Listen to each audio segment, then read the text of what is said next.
Hello नमस्कार दोस्तों, स्वागत है आप सबका आपके अपने परिवार बदाम स्टूडियो पर। तो मैं जो वाल आप सभी का एक बार फिर से स्वागत करता हूं अपने यूट्यूब चैनल बदाम स्टूडियो पर। तो दोस्तों आज की हम क्लास सीखने वाले हैं हेनरी का नियम, जो कि क्लास 12th का केमिस्ट्री का बहुत ही इंपॉर्टेंट टॉपिक है और बहुत ही अच्छे नंबरों में पूछा जाता है और हर बार ये पूछा भी गया है और पूछा भी जाएगा। इस बार भी 2025 के बोर्ड एग्जाम में पूछा जाएगा। ठीक है, तो देखिए क्या कह रहा है हेनरी का नियम।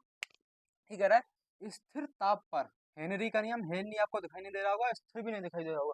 थोड़ा ये मतलब चौंध पड़ रही है इसकी, मतलब कह सकते हैं हम सूरज की थोड़ी रोशनी जाती है। ठीक है, स्थिर ताप पर किसी गैस का दाब उसके द्रव में विलेयता के सीधा समानुपाती होता है। यानी ये हेनरी का नियम ये कहता है कि अगर आप किसी द्रव में किसी गैस जो कोई द्रव है, अगर आप उसका ताप नहीं बदलते हैं और गैस का दाब बढ़ा देते हैं तो वह द्रव में आसानी से घुल जाएगा। कैसे? देखिए एक डायग्राम की मदद से सीखेंगे, प्रैक्टिकल की मदद से सीखेंगे। देखिए ये क्या है, ये कोई है बर्तन है। ठीक है, ये कोई बर्तन है, इसमें क्या है, ये जल भरा हुआ है। अब अगर हम ये CO2 गैस है, CO2 गैस है, अगर हम इसका दाब बढ़ा दें, दाब बढ़ा दें दाब बढ़ा दें अगर हम इसका दाब बढ़ा दें और इसका जो द्रव है इसका ताप स्थिर रहने दें, यानी जो इसका ताप है वही रहने दें, और जो गैस का दाब बढ़ा दें, तो ये गैस का दाब जो है, गैस जो है कार्बन डाइऑक्साइड गैस, वो जल में विलय हो जाएगी, यानी घुल जाएगी। कैसे? जैसे ये मेरे गिलास में पानी, ठीक है, ये गिलास में पानी है, आपको दिखाई नहीं, देखो देखो डाल कर दिखा देता हूँ। देखो ये है पानी। देखिए अगर ये पानी है, ठीक है मेरे भाई, अगर पानी का अगर हम ताप ना बदलें, ठीक है, ऊपर से जैसे गैस है, कोई गैस ले लिया हमने, कोई भी XYZ कोई भी गैस ले लो आप, अगर गैस का दाब बढ़ा दें, गैस ऐसी इतनी प्रेशर से छोड़े गैस को हम, इतनी प्रेशर से छोड़े गैस को हम कि इसमें जाकर घुल जाए हैं। अगर गैस का दाब बढ़ा दो आप, जैसे जो डालते हैं ना, क्या उसमें ट्रक में हवा डालते हैं, ट्रक वगैरह के पहियों में, अगर वैसे ही आप हवा समझो, अगर वो गैस है, वो गैस ही तो है, हवा है तो गैस है, अगर वो गैस है, अगर हम गैस को अगर इसको प्रेशर से छोड़े, ऐसे करके प्रेशर छोड़े, एकदम प्रेशर से छोड़े ना, तो ये ऐसे घुल जाएगी कि द्रव में विलय हो जाएगी। ठीक है, ये क्या हो जाएगी, द्रव में विलय हो जाएगी गैस। भाई हेनरी साहब ने ये कहा था, क्या कहा था, कि अगर हम द्रव का ताप स्थिर रहने दें और गैस का दाब बढ़ा दें तो वह गैस जो है किस द्रव में विलय है। ठीक है, वह गैस क्या द्रव में विलय है, यानी टेम्परेचर कांस्टेंट रहने दें, टेम्परेचर जो रहने दें हम नियतांक रहने दें, तो क्या होगा, हमारी गैस घुल जाएगी। ठीक है, गैस को बहुत ही प्रेशर से, ऐसे प्रेशर से एकदम प्रेशर से मतलब भेजें गैस को, तो वो क्या है, द्रव में घुल जाएगी। भाई प्रेशर से भेजोगे तो द्रव में तो घुल ही जाएगी ना वो गैस।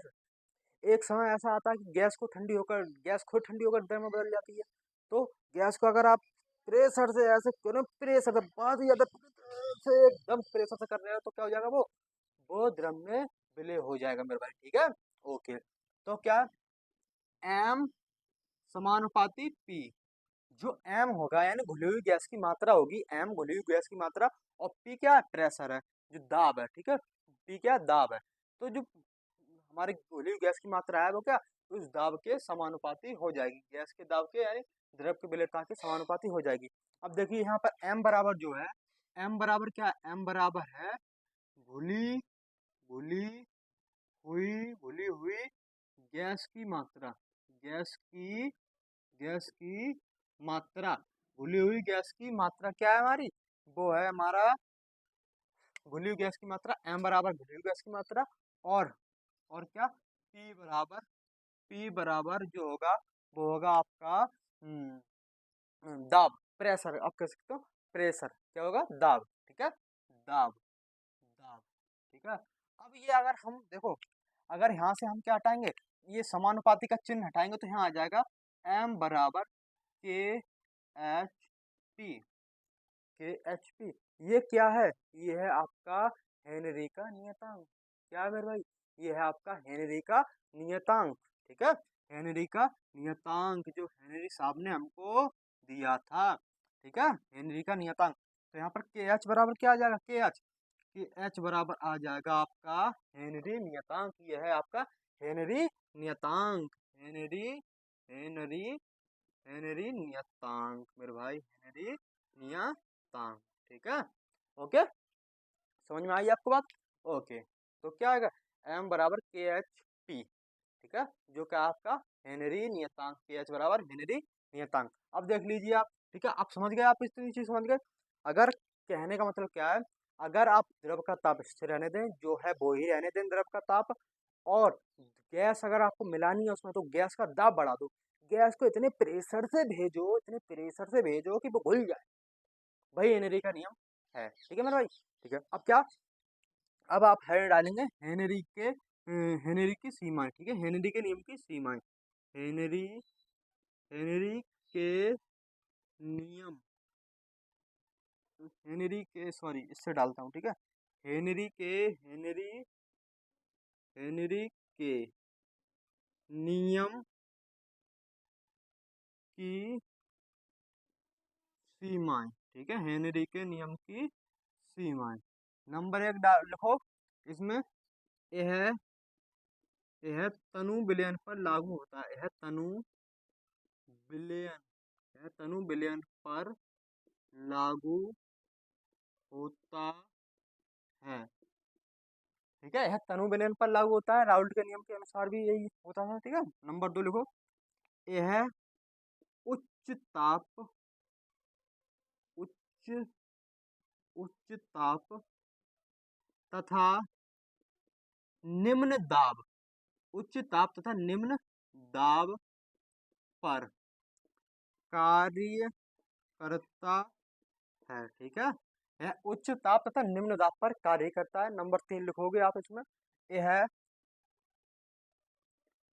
यह यह उन गैसों पर लागू होता है, लिखो उन गैसों यह उन गैसों पर लागू होता है जो जो विलायक विलायक में आसानी से विलय नहीं होती हैं, विलय विलय नहीं होती हैं, विलय नहीं होती हैं। ठीक है मेरे भाई, क्या कह रहा है देखिए, पहला पॉइंट कह रहा है यह तनु विलयन पर लागू होता है। ठीक है, ये चीज आपको समझ में आ गई। दूसरा पॉइंट कह रहा है यह उच्च ताप तथा निम्न दाब पर कार्य करता है, ये भी पॉइंट समझ में आ गया, यहाँ पर बताया था मैंने अभी। ठीक है, यह उन गैसों पर लागू होता है जो विलायक में आसानी से विलय नहीं होती होती हैं। ठीक है, मतलब किन गैसों पर लागू होता है, जो विलायक विलायक का मतलब पानी, जल में आसानी से नहीं घुलती हैं। ठीक है, जो जल में आसानी से नहीं घुलती हैं, विलायक का मतलब पानी, और जो जल में आसानी से नहीं घुलती हैं, वो कौन सी गैस होती है, हेनरी के नियम पर कार्य करती हैं। ठीक है, अब डालो हेडिंग, जैसे अब डालो अनुप्रयोग, अनुप्रयोग, हेनरी के नियम के अनुप्रयोग। ठीक है, यहाँ यह कहाँ कहाँ हमें देखने को मिलेगा, कहाँ कहाँ इसका प्रयोग होगा। ठीक है, तो नंबर 1 लिखो, शीतल पेयजल में, शीतल यानी ठंडे पेय पदार्थों में, ऐसे लिखो, शीतल पेय शीतल पेय पदार्थों में। ठीक है, शीतल पेय पदार्थों में।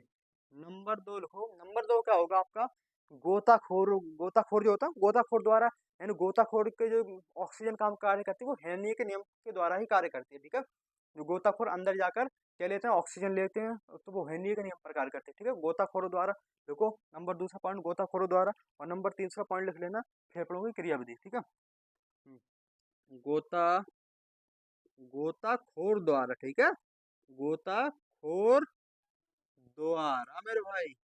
नंबर 3 लिख लेना, फेफड़ों की क्रियाविधि, फेफड़ों की फेफड़ों की क्रियाविधि। ठीक है, नंबर 2 लिख लेना आप, फेफड़ों की क्रियाविधि। अब हेनरी के नियम तो आपको समझ में आ ही गया होगा, इतनी मेहनत करने के बावजूद। देखिए गर्मी बहुत है, पसीना बहुत आ रहा है इस समय, और मैं वीडियो बना रहा हूँ, तो कोई बात नहीं। ठीक है, आपके लिए कुछ भी करने के लिए तैयार है भाई हम। देखिए हेनरी का नियम क्या कहता है, स्थिर ताप पर किसी गैस का दाब उसके द्रव में विलेयता के सीधा समानुपातित होता है। यानी मैंने कहा था, कोई द्रव है, पानी है, अगर उसका ताप ना बढ़ाया जाए, और गैस को अगर उसमें घोलना है तो उसका दाब बढ़ा दो, दाब का मतलब उसका प्रेशर बढ़ा दो, ठीक है। तो वो क्या होगी, उसमें घुल जाएगी, पानी में घुल जाएगी। जैसे मैंने प्रैक्टिकल करके भी बताया था इसका। जैसे इसमें पानी है, देखो है पानी, पानी है।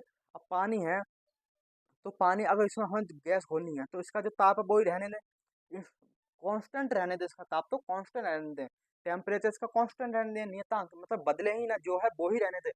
गैस को घोलनी है तो गैस का इतना प्रेशर बढ़ा दो, इतना प्रेशर बढ़ा दो इसमें कि ये क्या हो जाए, उसमें गैस घुल जाए पानी में।